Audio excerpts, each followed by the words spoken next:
Bible में बहुत से नबी आए और गए, लेकिन उनमें से केवल एक ऐसा था जिसने परमेश्वर से भागने की कोशिश की और फिर भी जीवित रहा ताकि बता सके कि आगे क्या हुआ। उसका नाम था योना। वह किसी खतरे से नहीं भाग रहा था, न किसी असफलता से, न किसी डर से जो आम इंसान को पीछे हटने पर मजबूर कर दे। वह उस चीज से भाग रहा था जिसे ज्यादातर लोग पाने की लालसा रखते हैं, दया।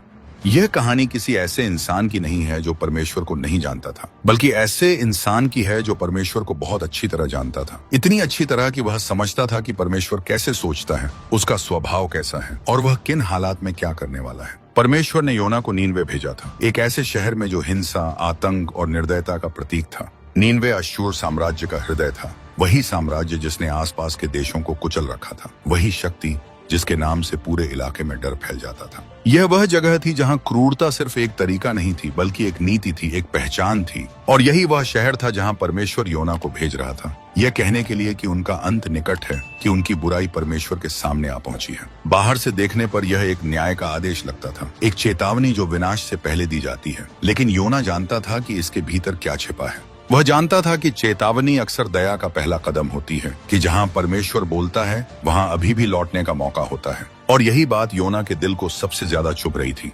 नीनवे अश्शूर साम्राज्य की राजधानी था, वह शक्ति जो लंबे समय तक इसराइल की दुश्मन रही और जिसके कारण इसराइल भय के साए में जीता था। योना के मन में नीनवे के लिए कोई करुणा नहीं थी, कोई नरमी नहीं थी। उसके लिए वे लोग केवल अपराधी थे, ऐसे लोग जिन्हें नाश मिलना चाहिए था, न कि दूसरा मौका। लेकिन परमेश्वर का हृदय वहां भी दया खोज रहा था जहां इंसान केवल राख और आग देखता है। योना जानता था कि उसका परमेश्वर क्रोध करने में धीमा है, प्रेम में भरपूर है और पश्चाताप करने वालों को क्षमा कर देता है। उसे डर इस बात का नहीं था कि नीनवे उसे मार देगा या अपमानित करेगा। उसे डर इस बात का था कि नीनवे बदल सकता है और अगर वह बदल गया तो परमेश्वर उसे माफ कर देगा। योना न्याय चाहता था। वह चाहता था कि आकाश से आग उतरे, कि वर्षों का अत्याचार एक ही पल में समाप्त हो जाए।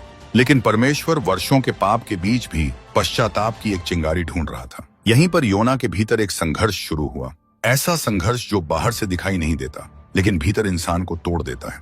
उसने कोई घोषणा नहीं की, कोई विद्रोह का नारा नहीं लगाया। उसने बस एक शांत लेकिन जानबूझकर लिया गया फैसला किया। अगर परमेश्वर ने कहा था कि पूर्व की ओर जाओ, तो वह पश्चिम की ओर गया। जितना दूर इंसान जा सकता है उतना दूर वह समुद्र की ओर बढ़ा, योपा के बंदरगाह की तरफ, जहां जहाजों की आवाजें, नमक की गंध और व्यापारियों की चहल पहल थी। उसे वहां तरशीश जाने वाला एक जहाज मिला, एक ऐसा स्थान जो उस समय की दुनिया के किनारे जैसा माना जाता था। उसने भाड़ा दिया, जहाज पर चढ़ा और जहाज के निचले हिस्से में उतर गया, जैसे कोई इंसान किसी बोझ से छुटकारा पा रहा हो। जैसे ही जहाज ने किनारा छोड़ा और समुद्र की लहरों ने उसे अपने ऊपर ले लिया, योना को लगा कि उसने आजादी चुन ली है, कि वह उस आवाज से दूर निकल आया है जो उसे परेशान कर रही थी। जहाज की हल्की हल्की हिलावट ने योना को सुला दिया और वह एक गहरी नींद में चला गया। ऐसी नींद जो अक्सर उस इंसान को आती है जो सोचता है कि वह सब कुछ पीछे छोड़ आया है। ऊपर आकाश साफ था, समुद्र शांत था, सब कुछ उसकी पसंद के फैसले की पुष्टि करता हुआ लग रहा था। लेकिन जिसे योना समझ नहीं पा रहा था वह यह था कि जिस समुद्र पर वह भाग रहा है उसे बनाने वाला भी वही परमेश्वर है जिससे वह भाग रहा है। इंसान दिशाएं बदल सकता है, रास्ते बदल सकता है, लेकिन वह उस परमेश्वर से दूर नहीं जा सकता जिसने आकाश और समुद्र दोनों को बनाया है। योना को लगा कि कहानी यहीं खत्म हो गई है, कि उसने अपने लिए एक नया रास्ता चुन लिया है। लेकिन असल में यही वह क्षण था जहां कहानी शुरू हो रही थी, क्योंकि परमेश्वर केवल नीनवे के पीछे नहीं जा रहा था, वह उसी समय योना के पीछे भी जा रहा था। उस नबी के पीछे जो उसके शब्द तो जानता था, लेकिन उसके हृदय को अपनाने से डर रहा था। योना जहाज के निचले हिस्से में सो रहा था, जैसे कोई इंसान अपने फैसले से संतुष्ट होकर सो जाता है, यह सोचते हुए कि उसने सही चुनाव कर लिया है। ऊपर समुद्र शांत था, हवा हल्की थी और सब कुछ वैसा ही दिख रहा था जैसा योना चाहता था। यह वही झूठी शांति होती है जो अक्सर अवज्ञा के बाद आती है, जब हालात कुछ समय के लिए हमारे पक्ष में लगने लगते हैं और हम मान लेते हैं कि शायद हमने परमेश्वर को चकमा दे दिया है। लेकिन परमेश्वर की चुप्पी उसकी अनुपस्थिति नहीं होती। जब इंसान समझता है कि सब खत्म हो गया, वहीं से परमेश्वर की कार्रवाई शुरू होती है। योना की कहानी भी वहीं से आगे बढ़ती है, क्योंकि जिस परमेश्वर ने समुद्र को रचा है वह अपने नबी को समुद्र में खोने नहीं देता। अचानक वह शांति टूट गई, बिना चेतावनी के, बिना किसी संकेत के। आकाश ने रंग बदल लिया, हवा भारी हो गई, लहरें ऊंची होने लगी। परमेश्वर ने समुद्र पर एक तेज हवा भेजी, इतनी शक्तिशाली कि जहाज कांप उठा। यह कोई साधारण तूफान नहीं था, यह एक जानबूझकर उठाया गया तूफान था। ऐसा तूफान जो किसी दिशा के बिना नहीं आया था। लहरें दीवारों की तरह उठने लगीं, नाव में जो लकड़ी की पट्टियां थीं चरमराने लगीं, और अनुभवी नाविक जिन्होंने अपने जीवन में अनगिनत समुद्री तूफान देखे थे, डर से कांपने लगे। वे समझ गए थे कि यह सामान्य नहीं है, यह समुद्र का गुस्सा नहीं बल्कि किसी अदृश्य हाथ की चेतावनी थी। वे अपने अपने देवताओं को पुकारने लगे। जो भी नाम उन्हें याद आए, जो भी शक्ति उन्हें लगती थी कि शायद सुन ले, वे जहाज का बोझ हल्का करने लगे, सामान समुद्र में फेंकने लगे ताकि किसी तरह जान बच सके। ऊपर अराजकता थी, चीख पुकार थी, मौत का डर था, और नीचे जहाज के भीतरी हिस्से में परमेश्वर का नबी गहरी नींद में पड़ा हुआ था। यह दृश्य अपने आप में एक कटु सच्चाई बयान करता है। जो लोग परमेश्वर को नहीं जानते थे वे प्रार्थना कर रहे थे, और जो परमेश्वर को जानता था वह चुप था। जो लोग अंधकार में थे वे स्वर्ग की ओर देख रहे थे, और जो स्वर्ग का संदेश लेकर चलता था वह अंधकार में छिपा हुआ था। नाव का कप्तान उसे वहीं ढूंढ लेता है, उसे झकझोर कर जगाता है और लगभग चीखते हुए कहता है, तू सो कैसे सकता है? उठ और अपने परमेश्वर को पुकार, शायद वह हम पर दया करे। उस पल योना के पास कोई जवाब नहीं था। वह क्या प्रार्थना करता, वह क्या कहता, जब वह जानता था कि यह तूफान उसी की वजह से है। जब इंसान अपनी अवज्ञा के परिणामों के बीच खड़ा होता है तब शब्द अक्सर साथ छोड़ देते हैं। नाविकों ने यह समझने की कोशिश की कि आखिर यह विपत्ति क्यों आई है। उन्होंने चिट्ठियां डाली, जैसा उस समय की प्रथा थी, यह जानने के लिए कि किसकी गलती से यह सब हो रहा है, और वह चिट्ठी योना पर आ गिरी। अब उसके पास बचने का कोई रास्ता नहीं था। उन्होंने उससे सवाल किए, तू कौन है, कहां से आया है, और तूने ऐसा क्या किया है कि समुद्र हमें निगलने पर तुला है? उस पल योना ने पहली बार सच बोला, बिना बहाने के, बिना छुपाव के। उसने कहा कि वह इब्रानी है, कि वह उस परमेश्वर की उपासना करता है जिसने समुद्र और धरती दोनों को बनाया है, और कि वह उसी परमेश्वर से भाग रहा है। यह सुनकर नाविकों के चेहरे से रंग उड़ गया। अगर योना का परमेश्वर समुद्र का रचयिता है तो इसका मतलब यह तूफान संयोग नहीं है, यह पीछा है। हवा उसकी आज्ञा मान रही थी, लहरें उसकी आज्ञा मान रही थी, केवल उसका नबी उसकी आज्ञा नहीं मान रहा था। अब नाविकों का डर और गहरा हो गया। वे चिल्लाकर उससे पूछने लगे कि अब तेरे साथ क्या किया जाए ताकि समुद्र शांत हो जाए। योना ने लहरों को देखा, उनके डर को देखा, और उसने समझ लिया कि इस कहानी में अब कोई और मोड़ नहीं बचा है।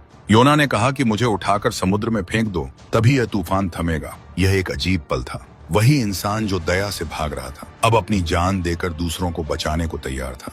लेकिन नाविक ऐसा नहीं करना चाहते थे। जिन लोगों को बाइबल अन्य जाति कहता है, उनमें उस पल वह करुणा थी जो नबी के हृदय में नहीं थी। वे पूरी ताकत से चप्पू चलाने लगे, नाव को किनारे तक पहुंचाने की कोशिश करने लगे, लेकिन समुद्र और भी उग्र हो गया।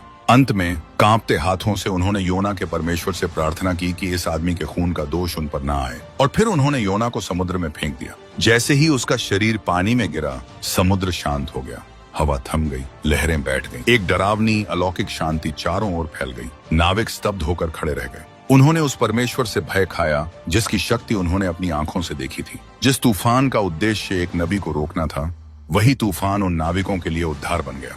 लेकिन योना नीचे जा रहा था, गहराई में, ठंडे अंधकार में, जहां सांस लेना असंभव होता है। उसे लग रहा था कि यही अंत है, लेकिन जिसे वह अंत समझ रहा था वही परमेश्वर की दया की शुरुआत थी। क्योंकि कभी कभी जो हमें दंड लगता है वही हमें बचाने का साधन बन जाता है। परमेश्वर ने पहले ही समुद्र की गहराई में एक व्यवस्था कर रखी थी, एक बड़ी मछली जो मृत्यु नहीं बल्कि शरण बनने वाली थी। योना पानी में डूब रहा था, लेकिन कहानी अभी खत्म नहीं हुई थी। परमेश्वर अभी भी उसके पीछे था।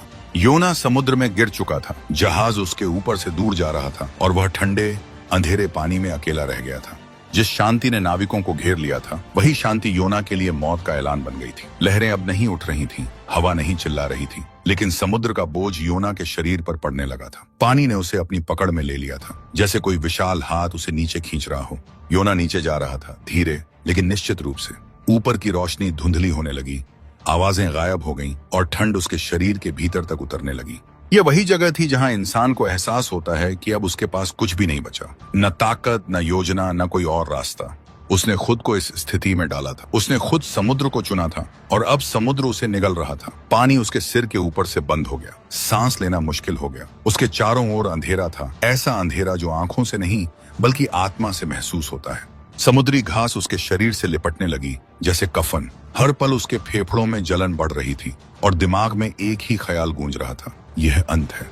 यही वह जगह है जहां अधिकांश कहानियां खत्म हो जाती हैं। यही वह बिंदु है जहां न्याय पूरा हो जाता है। लेकिन योना की कहानी यहाँ खत्म नहीं होती, क्योंकि यह कहानी केवल न्याय की नहीं बल्कि दया की कहानी है। जिस क्षण योना को लगा कि सब कुछ समाप्त हो गया है, उसी क्षण परमेश्वर की तैयारी सामने आई। समुद्र की गहराई में जहां कोई जीवन की उम्मीद नहीं करता, वहां परमेश्वर ने पहले से ही एक साधन ठहरा रखा था, एक बड़ी मछली जिसे परमेश्वर ने स्वयं नियुक्त किया था। वह मछली योना के लिए मृत्यु नहीं बल्कि शरण बनने वाली थी। एक ही पल में जो नबी डूब रहा था वह निगल लिया गया। अंधेरा बदला, दबाव बदला, लेकिन सांस लौट आई। योना जीवित था, किसी खुले स्थान पर नहीं बल्कि एक जीवित कब्र में। मछली का पेट कोई सुरक्षित जगह नहीं था, वहां रोशनी नहीं थी, हवा भारी और बदबूदार थी। हर सांस उसे याद दिला रही थी कि वह जिंदा है, लेकिन ऐसी जगह जिंदा है जहां जिंदा रहना ही एक सजा जैसा था। समय का कोई अंदाजा नहीं था, दिन और रात का फर्क मिट चुका था। 3 दिन और 3 रातें एक ऐसे अंधेरे में जहां इंसान अपने ही विचारों से भाग नहीं सकता। अब योना के पास कोई दिशा नहीं थी, कोई जहाज नहीं था, कोई समुद्र नहीं था जहां वह भाग सके।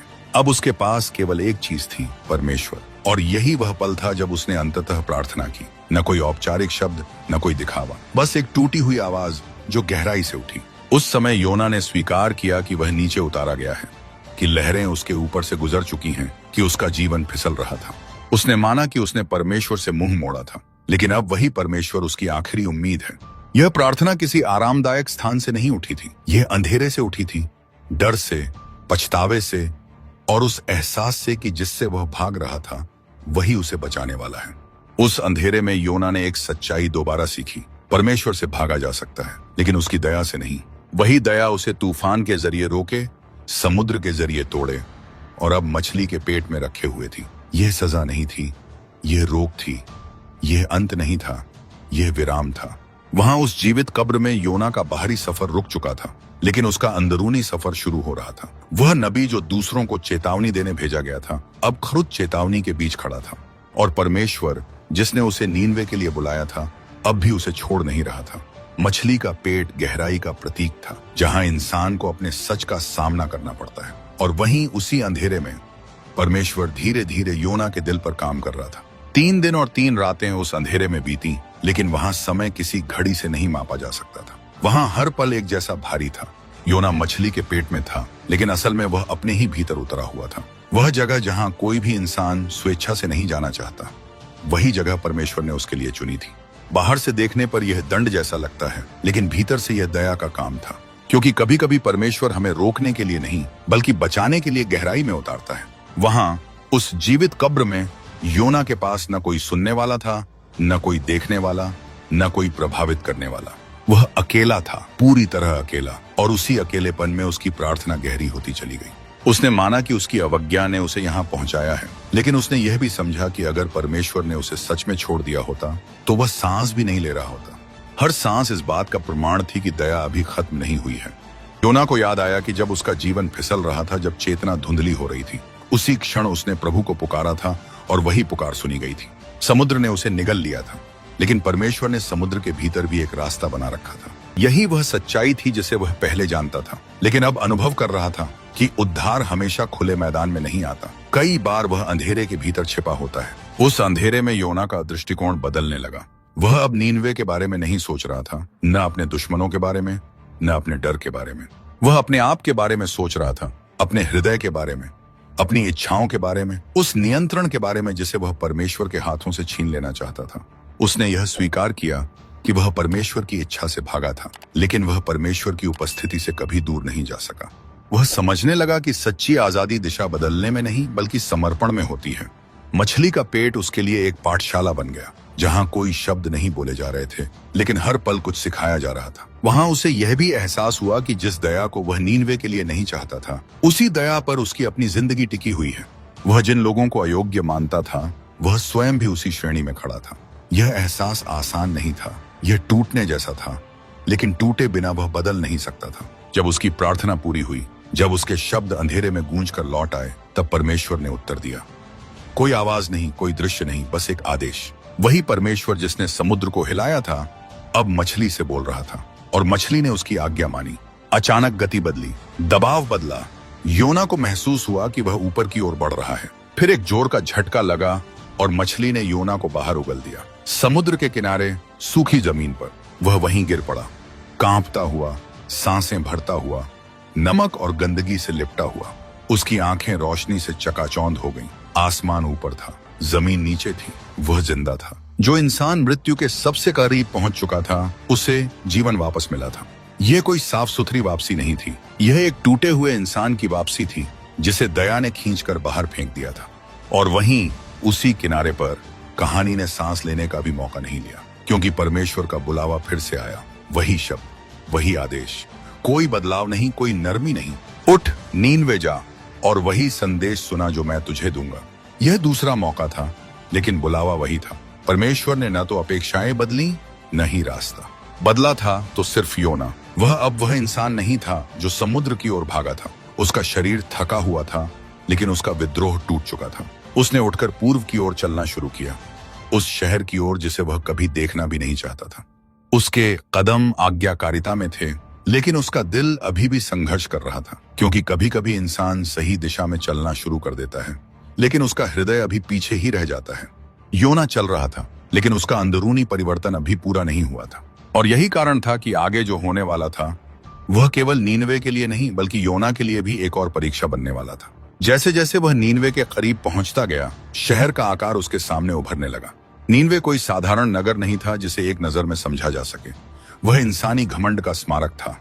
ऊंची ऊंची दीवारें, विशाल फाटक, पत्थरों पर खुदे हुए शेर और पंखों वाले बैल, सब कुछ ताकत का प्रदर्शन था। सैनिक सड़कों पर पहरा दे रहे थे, बाजारों में भीड़ थी, महलों की छतें सूरज की रोशनी में चमक रही थीं। यह साम्राज्य का हृदय था, वह शहर जिसके नाम से पूरी दुनिया डरती थी।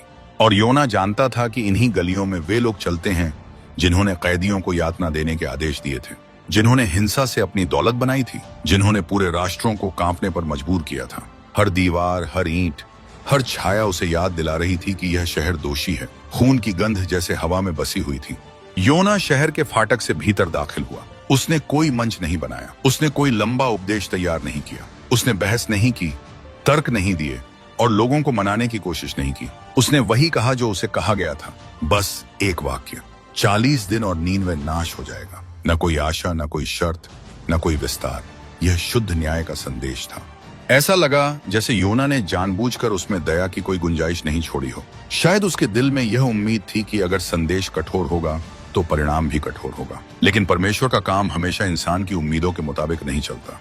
फिर कुछ ऐसा हुआ जिसकी किसी ने कल्पना नहीं की थी। नीनवे के लोगों ने परमेश्वर की बात पर विश्वास किया। यह विश्वास किसी चमत्कार के प्रदर्शन से नहीं आया, न किसी आश्वासन से, सिर्फ एक चेतावनी, और शहर हिल गया।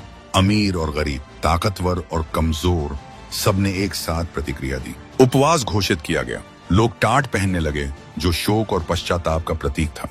यह खबर राजा तक पहुंची। वही राजा जो सिंहासन पर बैठता था, वही राजा जिसके एक आदेश से जिंदगियां खत्म हो जाती थीं। वह अपने सिंहासन से उतरा, अपने राजसी वस्त्र उतारे, टाट ओढ़ा और राख में बैठ गया। यह सिर्फ एक व्यक्तिगत पश्चाताप नहीं था, यह पूरे साम्राज्य की झुकावट थी। एक फरमान जारी किया गया कि न आदमी, न पशु, न झुंड, कोई कुछ न खाए पिए, सब परमेश्वर को पुकारें, हर कोई अपनी हिंसा छोड़ दे। और फिर वे शब्द बोले गए जिनमें न कोई अधिकार था, न कोई दावा। कौन जाने, शायद परमेश्वर दया करे। यह नीनवे का सबसे बड़ा चमत्कार था। दीवारें नहीं गिरी, आग नहीं उतरी, तलवारें नहीं चली, बल्कि एक पूरा शहर घुटनों पर आ गया। जिन लोगों ने कभी दया नहीं दिखाई थी, वे अब दया की भीख मांग रहे थे। और परमेश्वर ने देखा, उसने देखा कि वे अपने बुरे रास्तों से लौट आए हैं। और उसने वह किया जिससे योना सबसे ज्यादा डर रहा था। परमेश्वर ने नाश को रोक लिया, शहर बच गया। लेकिन इस दृश्य को देखकर सबसे ज्यादा बेचैन इंसान वही था जिसने यह संदेश सुनाया था। योना, जिस नबी ने चेतावनी दी थी, वही नबी अब अंदर से जल रहा था, क्योंकि जो होना चाहिए था वह नहीं हुआ, और जो नहीं होना चाहिए था वही हो गया। परमेश्वर ने दया कर दी थी। और यह कहानी अब एक नए मोड़ पर पहुंच चुकी थी, जहां असली संघर्ष नीनवे में नहीं, बल्कि योना के दिल में होने वाला था। नीनवे बच चुका था। जिन गलियों में खून की गंध बसती थी, वहां अब मौन था। जहां कभी शक्ति का प्रदर्शन होता था, वहां अब झुकाव था। हिंसा से पहचाने जाने वाले लोग अब उपवास में थे, टाट पहने हुए, सिर झुकाए हुए। यह वह दृश्य था जिसकी किसी ने कल्पना नहीं की थी। एक ऐसा शहर जो जल जाना चाहिए था, वह जीवित खड़ा था। और यह सब किसी सैन्य जीत से नहीं हुआ, किसी राजनीतिक चाल से नहीं, बल्कि केवल इसलिए हुआ क्योंकि लोगों ने चेतावनी सुनी और परमेश्वर पर विश्वास किया। यह एक ऐसा चमत्कार था जिसे तलवार नहीं, पश्चाताप ने जन्म दिया था। लेकिन जहां नीनवे में जीवन लौट रहा था, वहीं योना के भीतर कुछ मर रहा था। योना को यह अच्छा नहीं लगा, यह उसे असहनीय लगा। बाइबल बताती है कि वह अत्यंत क्रोधित हुआ। यह हल्का सा गुस्सा नहीं था, यह भीतर से उठता हुआ ऐसा क्रोध था जो इंसान की सोच को अंधा कर देता है। वही बात जिसके डर से वह शुरू से भाग रहा था, वही अब उसके सामने सजीव खड़ी थी। परमेश्वर ने दया कर दी थी। जिन लोगों को वह दंड के योग्य समझता था, उन्हें क्षमा मिल गई थी और योना इसे सहन नहीं कर पा रहा था। उसने प्रार्थना की, लेकिन यह प्रार्थना कृतज्ञता से भरी नहीं थी। यह एक शिकायत थी, एक आरोप। उसने परमेश्वर से कहा कि यही कारण था कि वह तर्शीश की ओर भागा था। वह जानता था कि परमेश्वर दयालु है, करुणामय है, क्रोध करने में धीमा है और प्रेम में भरपूर है। योना का गुस्सा अज्ञान से नहीं था, वह ज्ञान से उपजा था। वह परमेश्वर के स्वभाव को जानता था और उसी स्वभाव से उसे समस्या थी। उसने कहा कि उसके लिए जीने से बेहतर मर जाना अच्छा है। यह शब्द किसी थके हुए इंसान के नहीं थे, बल्कि उस इंसान के थे जिसकी इच्छा पूरी नहीं हुई थी।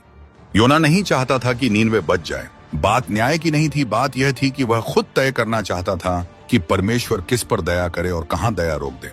और जब परमेश्वर ने उसकी सीमाओं को पार कर दिया, तो योना का क्रोध फूट पड़ा। परमेश्वर ने उससे एक साधारण सा सवाल पूछा, क्या तेरा क्रोधित होना ठीक है? लेकिन योना ने कोई उत्तर नहीं दिया।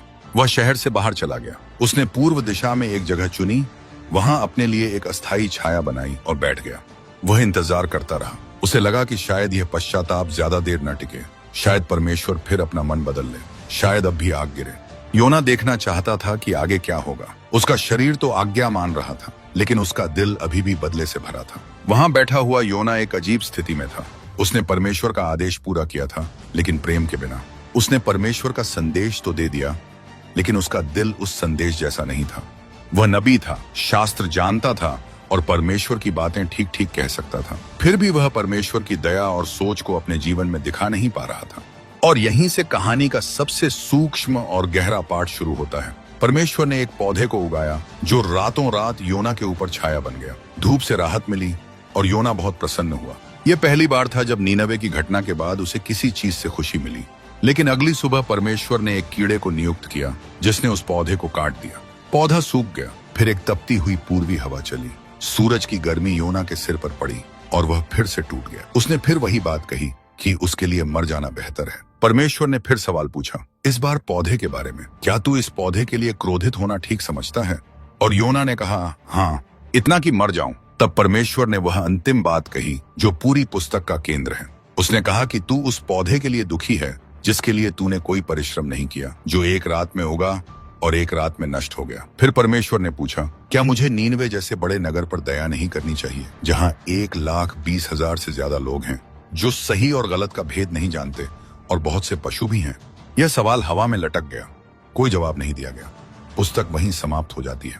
यह अंत अधूरा नहीं है, यह जानबूझकर खुला छोड़ा गया अंत है, क्योंकि यह कहानी केवल योना की नहीं है, यह हमारी है। हम सब कभी न कभी योना रहे हैं। हमने भी तय किया है कि कौन दया के योग्य है और कौन नहीं।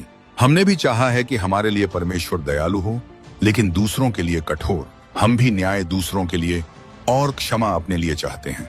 योना की समस्या यह नहीं थी कि वह परमेश्वर को नहीं जानता था। उसकी समस्या यह थी कि वह परमेश्वर जैसा बनना नहीं चाहता था। और यही वह सवाल है जो आज भी हमारे सामने खड़ा है। अगर परमेश्वर दया करता है तो क्या हम खुश होंगे या नाराज? नीनवे के बाहर शहर से थोड़ी दूरी पर योना बैठा हुआ था। उसके सामने वह नगर फैला हुआ था जिसे अभी अभी विनाश से जीवन मिला था। दीवारें अब भी खड़ी थीं, गलियां अब भी भरी हुई थीं और लोग अब भी जीवित थे। हर सांस, हर कदम, हर हलचल योना को याद दिला रही थी कि परमेश्वर ने दया कर दी है। जिस आग की वह प्रतीक्षा कर रहा था वह नहीं उतरी, जिस न्याय की उसने कल्पना की थी वह नहीं हुआ, और इस सन्नाटे में जहां नाश होना चाहिए था वहां जीवन मौजूद था।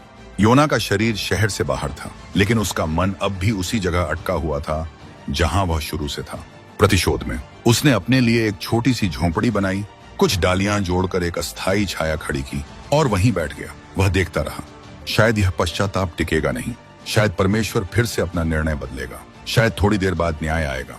योना प्रतीक्षा कर रहा था, जैसे कोई इंसान अपनी इच्छा के पूरा होने की आखिरी उम्मीद को पकड़े रहता है, भले ही भीतर से जानता हो कि वह उम्मीद खोखली है। धूप तेज थी, हवा भारी थी, योना की देह थकी हुई थी और उसका मन कड़वाहट से भरा हुआ था। और उसी समय परमेश्वर ने एक और काम किया।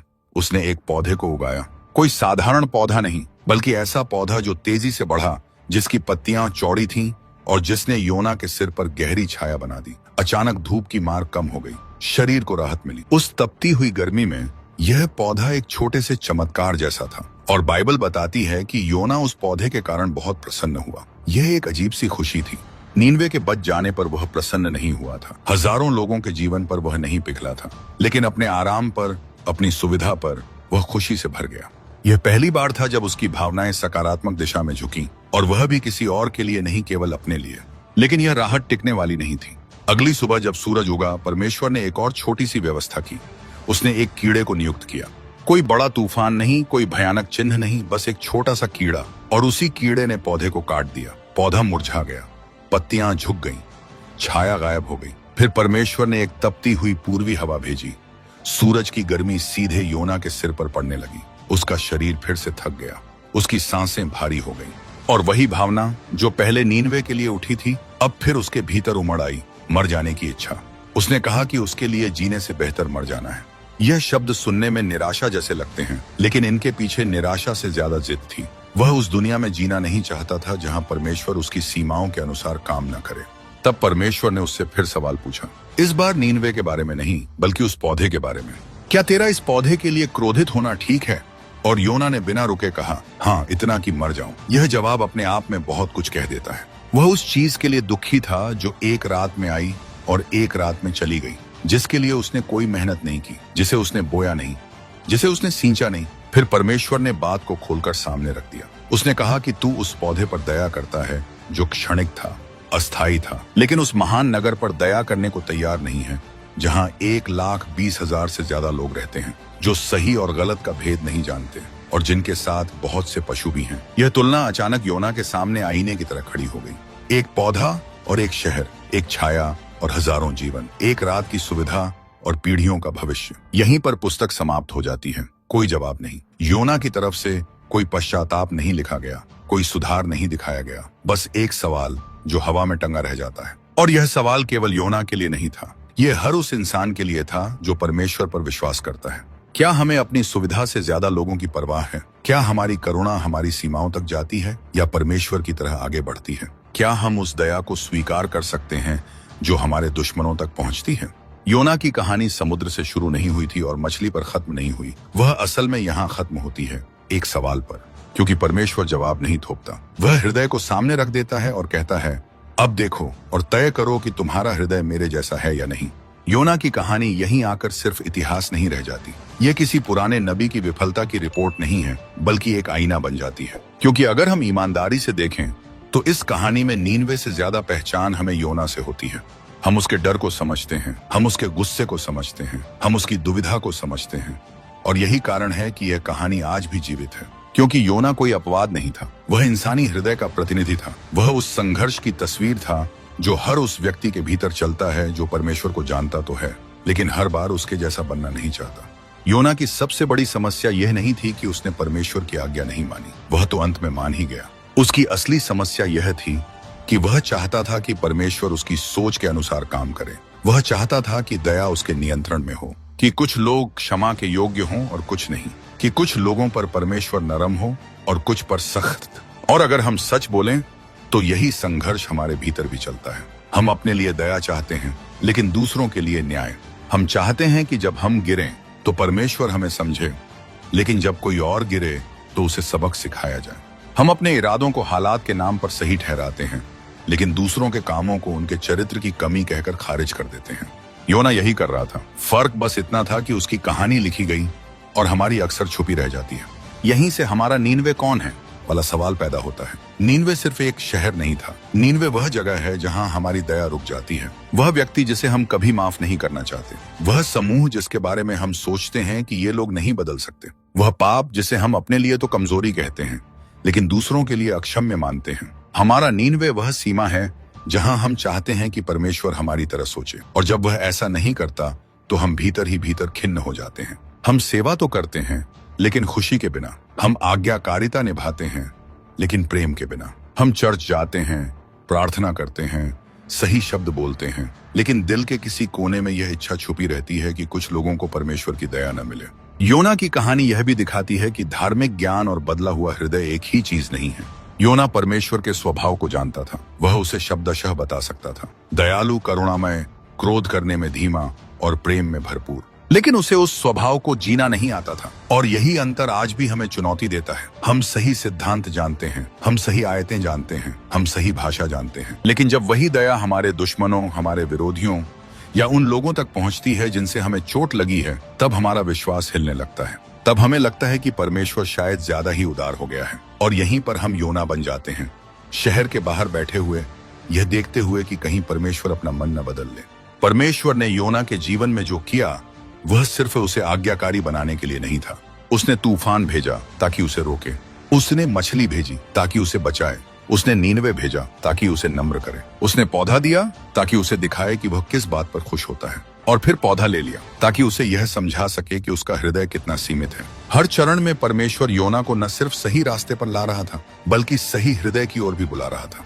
और यही वह बिंदु है जहां यह कहानी हमसे सवाल करती है, क्या हम परमेश्वर की सेवा सिर्फ इसलिए करते हैं क्योंकि यह सही है, या इसलिए भी कि हम उसका हृदय अपनाना चाहते हैं?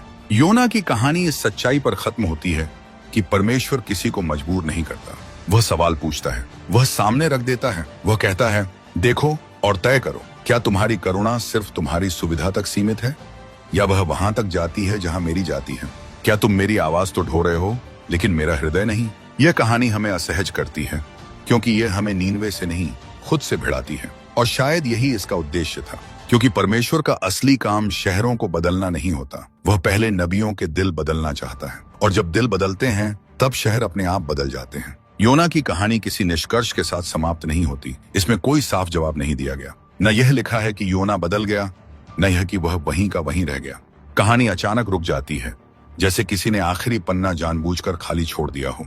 और यही इसकी सबसे बड़ी ताकत है, क्योंकि यह खाली जगह योना के लिए नहीं छोड़ी गई थी, यह हमारे लिए छोड़ी गई थी। परमेश्वर ने अंत में कोई आदेश नहीं दिया, कोई डांट नहीं लगाई, कोई दंड नहीं सुनाया। उसने सिर्फ एक सवाल पूछा, क्या मुझे नीनवे पर दया नहीं करनी चाहिए? और फिर वह चुप हो गया, क्योंकि कुछ सवालों के जवाब शब्दों से नहीं, जीवन से दिए जाते हैं। यह सवाल हमें मजबूर करता है कि हम अपने भीतर झांकें। क्या हम सच में उस परमेश्वर की सेवा कर रहे हैं जैसा वह है, या उस परमेश्वर की कल्पना कर रहे हैं जैसा हम उसे चाहते हैं? क्या हम उसकी दया को तभी तक सही मानते हैं जब तक वह हमारे दायरे में रहती है? योना को समस्या यह नहीं थी कि परमेश्वर दयालु है, उसकी समस्या यह थी कि परमेश्वर सभी के लिए दयालु है। वह उस दया को स्वीकार नहीं कर पा रहा था जो उसकी सीमाओं को पार कर जाती है। और यही टकराव आज भी मौजूद है। हम भी अक्सर चाहते हैं कि परमेश्वर हमारी तरफ तो धैर्य रखे, लेकिन जिनसे हमें चोट लगी है, जिनसे हमें नफरत है, जिनसे हमें डर लगता है, उनके साथ वह सख्त हो। योना की कहानी हमें यह भी सिखाती है कि परमेश्वर सिर्फ पापियों का पीछा नहीं करता, वह धार्मिक लोगों का भी पीछा करता है। वह उन लोगों का भी पीछा करता है जो सही शब्द बोलते हैं, सही काम करते हैं, लेकिन जिनका हृदय कठोर हो चुका है।